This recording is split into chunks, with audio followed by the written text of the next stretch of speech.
Morning. This is a regularly scheduled meeting of the Board of Fire Commissioners. The date is Tuesday, November 3rd. The time is 9:10 in the morning. Roll call. Let the record reflect Commissioners Ibarra, Glacier, Hara, and Woods Gray are present, and we have a quorum. Thank you. Flag salute and moment of silence. Commissioner Captain Kepner is going to lead us in the flag salute. Captain Kepner.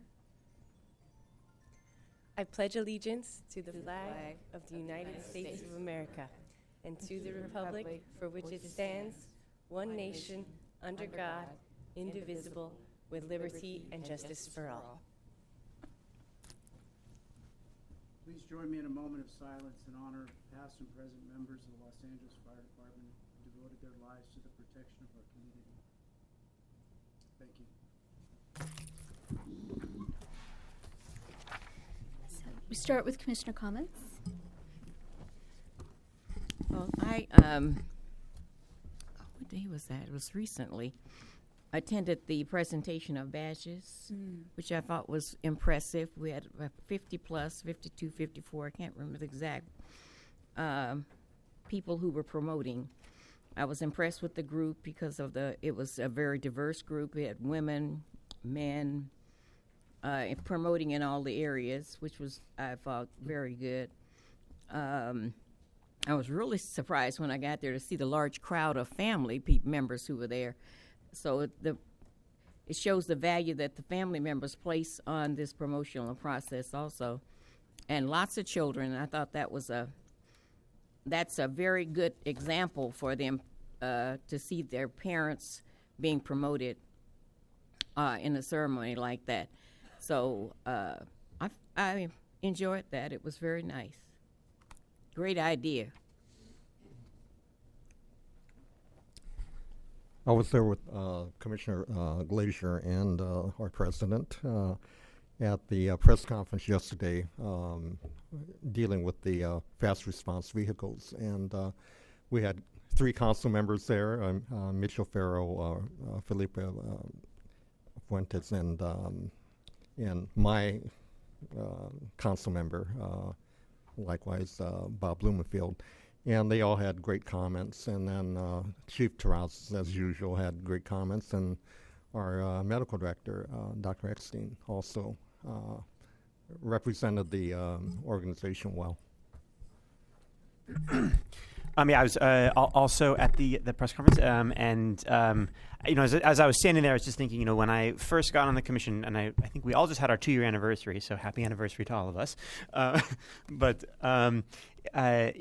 remember having a conversation with Dr. Eckstein, and I said, what if you had 5 things that you want to do, what would they be? And this fast response vehicle was on there, and at that point, it seemed like it was just like, I couldn't see a pathway to getting it done, and so to be up there and have something, and it's both a testament to perseverance, and also I think it's and the creativity and innovation of our chief and our department, and I think we can also take a little bit of credit too for supporting those innovations. So to me, it was a really great moment to be there and to see a new idea happen while we were here. So I was really excited about it. And I felt like it was a great moment for the department at the time. Also had a nice visit with Fire Station 41s, and appreciate them hosting me. And we had a nice ride out with them. And I have officially completed Battalion 5 in my fire station visits. So thank you. Yes. Thanks. It's impressive. So while we were last week, I think the mayor announced that we're going to have a new commissioner. Her name is Rebecca Nimberg, and some of you already know her because she's been very involved in the Commission on Status of Women. I think she was recently the president of the Commission on Status of Women. So she's going to bring a lot of energy and a lot of focus to certain issues, and we're really excited to have her. So hopefully she'll be confirmed by City Council in the next month or so.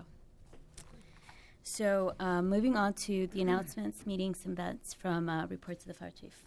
Good morning, Commissioner. Chief Deputy Mario Rueda sitting in for the fire chief. He had a busy schedule the last few weeks, including the press conferences you talked about, or the commissioner spoke of, He also attended a press conference on October 27th with the mayor on Halloween safety in Toluca Lake. And we'll hear a little bit about the Hollywood deployment, which is probably our most significant concentration of events in the city on Halloween.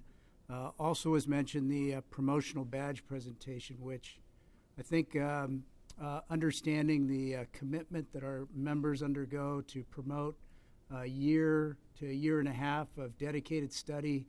Their families, rightly so, are very proud of the moment they actually received the badge. So that was a great event for us, and I know there was a lot of happy people. A nice Christmas present for them. And then lastly, the press conference for the fast response vehicle that the chief actually has brought to bear. He actually attended a LA area fire chiefs conference where innovation was sort of the topic, and he was able to speak to several programs in our department, including the fast response vehicle, nurse practitioner response unit. So right up our alley, and that was in La Quinta, and he was there for 3 days last week. And that concludes the fire chief's report. Thanks. So moving on to 2B, which is verbal report by the department on significant incidents. Chief Palacios is going to report on a fire that occurred in the San Pedro area. Okay. Significant fire. Right. Good morning, Commissioners. Yes, at 4:15 a.m. yesterday morning, we had a fire in San Pedro, 524 South Pacific Avenue. 147 firefighters. We got on scene, aggressively started a fire attack. What they found out was the attic had been well involved. It's a pre-1933 unreinforced masonry building. Recognizing the danger, after about 15 minutes, went from an aggressive interior attack to a defensive attack. When they did pull out, eventually the roof collapsed. There were 5 businesses under one roof. After 2 hours of pouring the heavy streams, we were able to go back in and final extinguishment with the hand lines. Utilizing the tractors, and we were able to pull out a lot of the business equipment for the people. And I think that goes back to what we're doing better now is the resiliency piece. We stayed on scene for 18 hours, not just to overhaul, but to help those businesses stay in business. The silkscreen shop on the corner, that was his livelihood. We got most of the silkscreen saved and out into his vehicle so he could take and operate out of his garage. We got the computer out of the CrossFit person. The one gal, she had all of her money in a file cabinet. We were able to dig in and go through, but these took us hours and hours and hours. And I can tell you, the councilman, Congresswoman Hahn, all being there, all talking about how great it was, is that the fire department's doing this resiliency piece and helping that community heal and get these businesses back up. I think it's probably one of the best things we're doing now, that when I first came on the job, we didn't do these things. So that was probably the biggest thing I wanted to talk about. Thank you. Thank you. Any questions? It was another incident. I was just going to, the Johnny Mathis fire yesterday. I was impressed because the firefighters actually went in and helped to try to save some of his memorabilia and wards or whatever. That was impressive, that they would put themselves in danger, I should imagine, to try to get things out because they heard that it was this particular person's home. So our department is really heads above all others, shoulders above all others. Good morning, Madam President, Commissioners, Chief Rada, Council. Joe Castro, Operations West Bureau Deputy Chief. And to speak to that issue, the fire itself was fairly insignificant as far as the size and scope, but nevertheless, it gains notoriety because of the celebrity status. Right. And one of the things that firefighters do, especially in terms of overhaul and resilience and helping the people, that's irregardless of any social, economic. It gets more notoriety if it's Johnny Mathis's house, but I submit they do the same thing at fires in some of the poor areas of town. In fact, even more, and rightfully so. 2 events I wanted to speak about, not incidents, but events, was the wind deployment that took place on the 29th. We had our first significant Santa Ana predicted weather event, and it did come to fruition. We had a conference call the night before, evaluated the weather conditions. The burning index went to about 171, which is in the extreme rating and calls for pre-deployment of augmented resources. We pulled the trigger. We were able to staff 11 additional engines and 5 brush patrols. The wind did on Friday morning come to about a sustained 20-25 miles an hour with gust 35 miles an hour, especially in the west end of the San Fernando Valley, but also areas of Hollywood saw high wind, which was compounded by plummeting relative humidity. Thankfully, we had significant resources in place and no significant vegetation fires occurred in the city. And then the other pre-deployed event was for the in anticipation of the additional crowds that descend upon Hollywood on Halloween night. And we had a unified incident command post with Los Angeles Police Department. Commissioner Glazier stopped by in the evening. And it ended up being the briefing the day before with Operations West Bureau Commander LAPD Beatrice Gramala, and then the commanding officer of Hollywood Division, Pete Sargoni.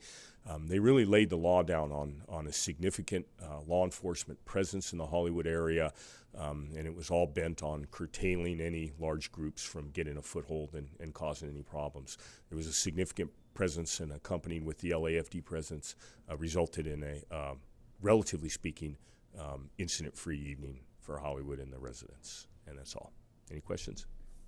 Just to add, yeah, I forgot to mention I was at the command post. It was great to see it. All those things are rated days of planning. Very impressive. All those horses were there coming out in front of Fire Station 27, and a lot of readiness. But fortunately, it was a really quiet evening. But if anybody gets a chance, it's always fun to see one of those command posts set up and see all the city family working together. It was the first time we used the bike medics on Hollywood Boulevard, and really a successful deployment. That's right. Yeah, they did mention the bike medics were there, and I could watch them being used to great effect. Watch them on the computer screen, but it was those really flexible resources are hugely important to us. Absolutely, especially in the gridlock. Absolutely, yeah. You can get the response time. I could see some of the response times, and there were moments where the bike team could get there within 7 minutes. It would have taken a vehicle probably a good 12 to 15 with the crowds there. So it's great to have those resources. Absolutely. The next big event in Hollywood will be the Christmas parade. I'll email each of you with the date and time and solicit your participation. It's a great night in Hollywood. We have several apparatus that ride in the parade, and it's just a great way to ring in the Christmas season. So thank you. Thank you. Which area was it that some firefighters were injured in an incident That was last actually 2 weeks? the fire that Chief Palacios spoke of. We had a captain, too, that experienced heat exhaustion, but he was treated and released from the hospital. That was the San Pedro event? Yes, Okay. non-life-threatening. I did hear it on the news. Okay. So, any other significant incidents, or move to A medical report emergencies? from the medical Yeah. director. So, medical emergencies for the same time period.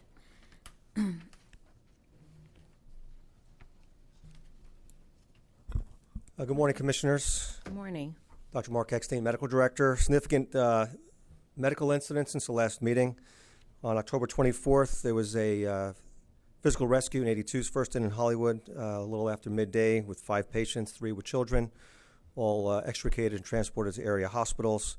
On the 27th of October, a very tragic incident in the harbor in 48's First Inn. There was a distraught woman on the cliff. We set up a cliff rescue assignment with multiple companies and our helicopters. Tragically, the woman jumped to her death, and the air ambulance was used for body recovery, and the mayor's crisis response team was summoned to assist with members and family.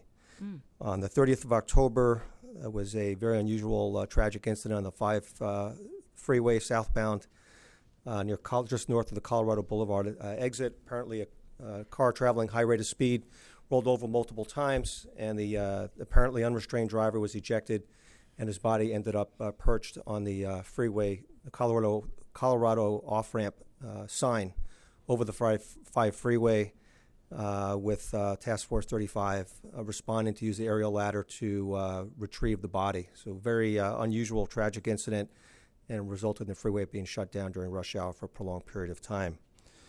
On the November 1st, in the wee hours of the morning for Halloween night, approximately 1:45 in the morning, and 9's first in downtown.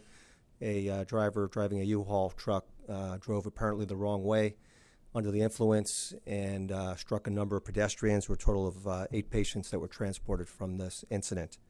And then, as previously mentioned in the opening comments, we had a very successful press conference, well attended, and good turnout by the media to discuss and highlight the success of our initial rollout of our 2 fast response vehicles. And again, the preliminary time metrics showing both are running just under 1 call per incident, 1 incident or 1 response per hour. And we've already had at least 1 preliminary save, and they're also canceling approximately 1 permanent resource per response as well. So preliminary data is very, very encouraging, and I'll be coming up with a detailed analysis and report for the Innovation Commission and this Fire Commission. That concludes my report. Thank you. Thank you. Thank you. So we don't have any presentations today, so moving on to the consent agenda items. Move to adopt the recommendation for item 4A. Second. Second. All in favor? Aye. Aye. So 5A is the first report by the Department on the status and disposition of LAFD matters referred to commissions. Good morning, Madam President, Commissioners, Chief Rueda, Council, and Sandy. My name is Graham Everett. I'm the Chief of Staff with your Council and Committee Activity Report for October 13th through the 23rd.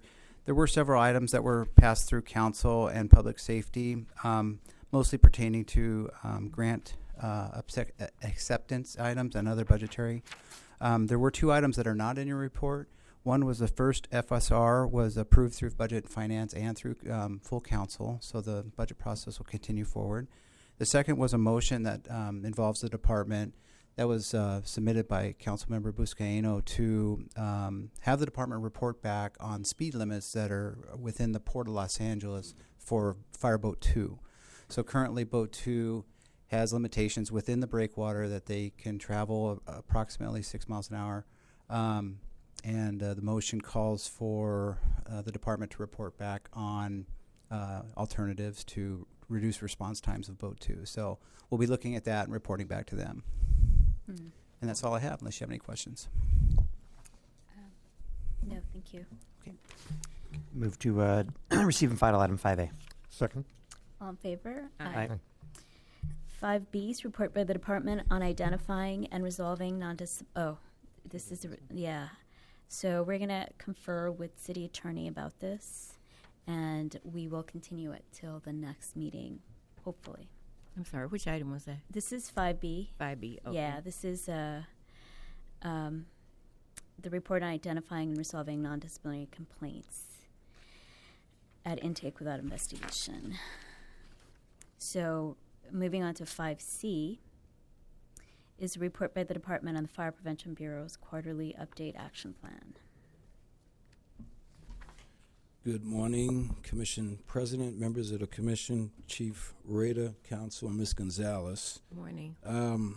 My name is Kwame Cooper, and I'm the Assistant Fire Marshal here reporting on behalf of Chief Vidovich with regard to an update on our action plan. Our action plan began in October of 2014, and since then we've actually made some pretty significant progress. Of the 21 points that are outlined in the action plan, we've actually completed 100%, about 50% of those 21. Let me just give you a few updates with regard to a few of the items, specifically where the action plan talks about streamlining the fire permit process and collection. What we've been doing is meeting with the Mayor's Budget and Innovation team and also the Office of Finance, as well as members from FPB and ASB, to look at how we could streamline that permit process. And in doing so, we're making progress, and also have estimated that as we leverage technology, that quite possibly it could be up to $3.7 million in estimated revenue that we can recover. So we're pretty excited about that. Looking at the establishing risk-based inspections, specifically in the brush area, we've had conversations with the State Fire Marshal and also with ESB to look at how we can implement risk-based inspections, specifically areas where the occupancies are within 200 feet of brush would and could be considered our high-risk occupancies, and those that don't meet that criteria but are in a brush area, that we could place them on a different inspection cycle. So we're still working toward getting that finalized, of which we're 70% complete. If we look at where it talks about the establishment of an apartment inspection fee, specifically what we're looking at is amending the health and safety code that would allow the housing department to take on those inspections that have occupancies that are 2 or more under one roof. Right now, it's the fire department's responsibility, which totals about 57,000 occupancies citywide, which is a significant amount of work for us to accomplish. So we're looking at ultimate means of getting that done by amending the health and safety code and working with the housing department. With respect to the implementation of a self-inspection program, we've had several discussions with the city attorney's office, and that's still ongoing. There's some areas that we need to really work through in terms of the specifics of such a program and also implications around liability. So right now we've placed that into the no longer viable category, but we're still talking with the city attorney's office to see if we can get some traction on that down the line. Regarding the reorganization of the Fire Prevention Bureau, Chief Vidovich has been working at the direction of Chief Terrazas on this for the past year, and as such has implemented phase 1, of which includes us bringing about our compliance unit and also our community risk reduction unit. By January of this year, the goal is to actually roll out the balance of the Fire Prevention Bureau's reorganization so that it's in alignment with the fire chief's goals, as well as that of supporting the 4 bureaus in the field. And the last point has to do with our Cooper evaluation. We're really happy about the progress that we've made there in terms of the changes, the 19 deficiencies, and the subsequent changes. We submitted on October the 23rd our latest report card to the state, and we've actually made significant progress in terms of those deficiencies, to the extent that we received a phone call from the State Water Board basically at their first blush saying that they were happy with the effort, with the changes, with the stuff that we're doing, and they anticipate that if we continue to work along those lines, that most of our deficiencies will be in compliance, but the balance of them, which we don't know at this point, will be considered work in progress. And the good thing about that is that the individuals that are assigned to the Cooper section, both the leadership and the inspectors, are inspired, and they also are happy to be there. So that's been a factor that has helped us make progress. At this point, this ends my comments, and if there's any questions, I'd be more than happy to take them. Okay? All right. Thank you. Okay, move to receive and file item 5C. Second. All in favor? Aye. Aye. So 5D is report by the department on the vehicle condition scorecard and vehicle replacement guidelines. Our equipment superintendent, Mark Clark, is going to speak to the report. Okay. Good morning, Commissioners, Morning. City Attorney, and Chief Rueda. Fire apparatus has a life expectancy like all vehicles. That's a useful life expectancy, and the challenge for me as the equipment superintendent and for our department is to establish what is the useful life cycle for our specific fleet of vehicles. Vehicles that are kept beyond their optimum replacement life cycle subject the department to higher vehicle operating costs, reduced vehicle salvage value, and longer vehicle out of service times due to reduced parts availability, more extensive repairs, expired warranties, and reduced overall suitability to the department because of things like obsolescence and new technologies that are introduced into the industry. Vehicle condition scoring is an approach that I had suggested that we implement, where we score our fleet and assess it for proper replacement timing. A scoring of our fleet should not be interpreted to define its safety or its functionality. All it would do is establish when the vehicle should be replaced and when it has met its expected life cycle. There's a lot of variance in the fire industry as to how long apparatus should be kept in service. And in the report that I submitted, I'd just like to note a couple things. And that is that life cycle is determined by how the vehicles are used. The life cycle of a piece of fire apparatus in Los Angeles City is entirely different than it would be in New York City, because how the vehicle is used, weather conditions, and so forth. What we want to do is implement a scoring mechanism that would be carried out in conjunction with already established maintenance intervals. We're already seeing our vehicles, we're already inspecting them, and we're repairing them. What we're not doing is scoring them. And if we score them based on a scoring matrix, we can establish a numerical value of the vehicle suitability for continuing in service. Based on that score, when we're asked which vehicles need to be replaced, we would refer to that scoring number, and we would make our recommendation accordingly. And so my thought is to have the commission support this idea of scoring our fleet, and based on that score, we would make vehicle acquisition decisions. Vehicles that exceed our threshold would be candidates for replacement. Vehicles that haven't met that threshold would be candidates to remain in service. I believe that would enable our budget process for acquiring vehicles to proceed easier. We'd be able to plan more effectively. We'd be able to budget more effectively as well. I put together a list of several different rating factors. And these rating factors are what other departments and fleets are using.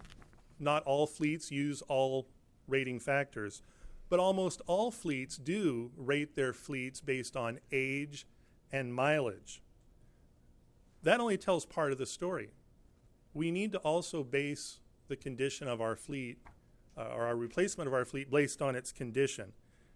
We should consider how the vehicle is utilized, how reliable it is, what the serviceability is of it, how available the vehicle has been throughout its lifetime, the safety of the vehicle, the suitability of the vehicle, its environmental footprint. For instance, a vehicle that is a hybrid vehicle or a zero-emission vehicle, that would score higher on its environmental impact than an older gasoline or diesel-powered vehicle. One thing we really need to start doing is doing a life cycle cost analysis, which we don't really do from a maintenance standpoint today. Yes, we budget and we track our maintenance costs, but there's an economic truism that says as vehicles get older, they cost more to repair. And if we chart the cost of the vehicle throughout its life cycle, what we can do is we can see when the cost of the vehicle begins to be less than the cost of maintaining the vehicle. And when we reach that point, what we're doing is we're effectively funding our fleet with operating costs as opposed to capital costs. I would like to see us purchasing vehicles, using them for their expected life cycle, and then retiring them at the optimum time. That's the summary of my report, and I'm happy to take any questions. Great. Well, you've essentially done something amazing, which is you bringing a rationality to our vehicle procurement process, which I congratulate you on. This is great. So the point system, in the end, you would basically rate all the vehicles, and then you would average that out, or based on all the factors, or you would just establish an absolute scoring threshold? What we would do in the first year is we would rate the vehicles, and we would see where the vehicles are fall. We would compare vehicles of same year, make, and model, see how they compare with each other. We would compare the vehicles between year, make, and model, and we would get a consensus as to what the overall condition is of our fleet. Collectively, we would have to establish what that threshold would be. With my experience in fleet management and automotive mechanics, and with my colleagues at the supply and maintenance division, and certainly with our operational commanders and their input, we would establish what those thresholds are. But what we need to do is commit to that threshold. And when the condition objectively established exceeds that threshold, we need to commit that that vehicle needs to be replaced. Now, mind you, that doesn't mean the vehicle is not safe or functional, but it has reached its life cycle, the end of its life cycle. And when something reaches the end of its life cycle in fleet maintenance, we expect to incur more costs to repair it, longer out of service times, and less suitability for the department.